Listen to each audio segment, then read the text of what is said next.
To draw the triple bubble, you start with a small circle, then a large circle, and another large circle. Those two large circles are encased in another circle. Then we draw an angle with the number sign. We draw an E, a P, and an N. On the E, we emphasize that line there. On the P, we draw a plus sign. On the N, we draw a circle. Then we draw a plus sign and an equal sign, the word mass, and then underneath, the word nucleus. All of this will help you understand the different parts of an atom.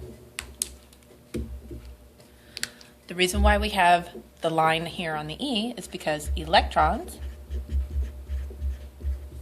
are negative. The reason why we have the plus sign on the P is because protons are positive. The reason why we have a 0 on the N is because neutrons are neutral. Both the protons and the neutrons are located in the nucleus, which is why both of those are located in the circle. Protons and neutrons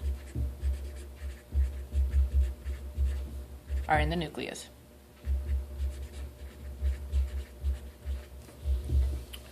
Also, looking at this information, you can see that there is a number sign here, and that is because protons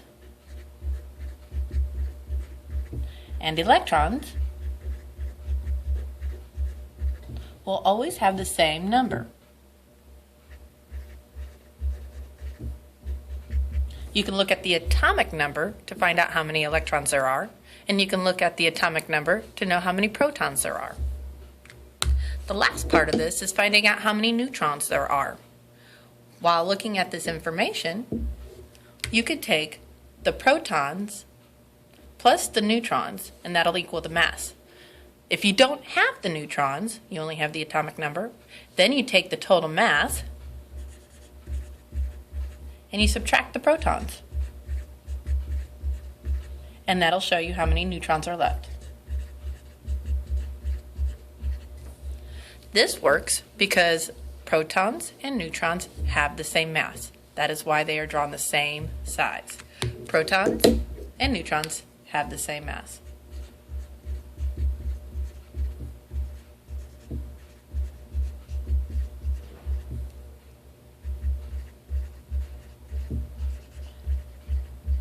The electrons are located in the electron cloud, so they're outside the nucleus. Protons and neutrons have the same mass. Again, going over the purpose of the triple bubble is to help us understand the different parts of an atom and what they mean. Protons are positive, neutrons are neutral, electrons are negative. Protons and neutrons are located in the nucleus.